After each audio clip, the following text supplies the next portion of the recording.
আমি ভিক্ষা করে ফিরতেছিলেম গ্রামের পথে পথে। তুমি তখন চলেছিলে তোমার স্বর্ণরথে। অপূর্ব এক স্বপ্ন সম লাগতেছিল চক্ষে মম। কি বিচিত্র শোভা তোমার, কি বিচিত্র সাজ! আমি মনে ভাবতেছিলেম এ কোন মহারাজ। আজি শুভক্ষণে রাত পোহালো। ভেবেছিলেম তবে আজ আমারে দ্বারে দ্বারে ফিরতে নাহি হবে। বাহির হতে নাহি হতে কাহার দেখা পেলেম পথে। চলিতে রথ ধনধান্য ছড়াবে দুই ধারে। মুঠা মুঠা করিয়ে নেব, নেব ভারে ভারে।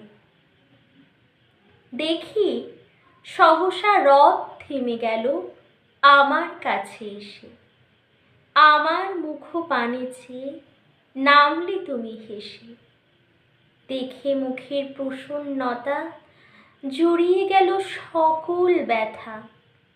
হেনকালে কিসের লাগি তুমি অকস্মাৎ আমায় কিছু দাও গো বলে বাড়িয়ে দিলে হাত।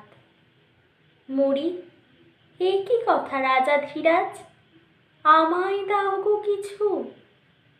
শুনে ক্ষণকালের তরে রইনু মাথা নিচু। তোমার কি বা অভাব আছে ভিখারি ভিক্ষুকের কাছে? এ কেবল কৌতুকের বশে আমায় প্রবঞ্চনা। ঝুলি হতে দিলেম তুলে একটি ছোট কণা। যবে পাত্রখানি ঘরে এনে উজাড় করি, এ কি! ভিক্ষা মাঝে একটি ছোট সোনার কণা দেখি। দিলেম যা রাজ ভিখারিরে, স্বর্ণ হয়ে এলো ফিরে। তখন কাঁদি চোখের জলে দুটি নয়ন ভরে। তোমায় কেন দিইনি আমার সকল শূন্য করে?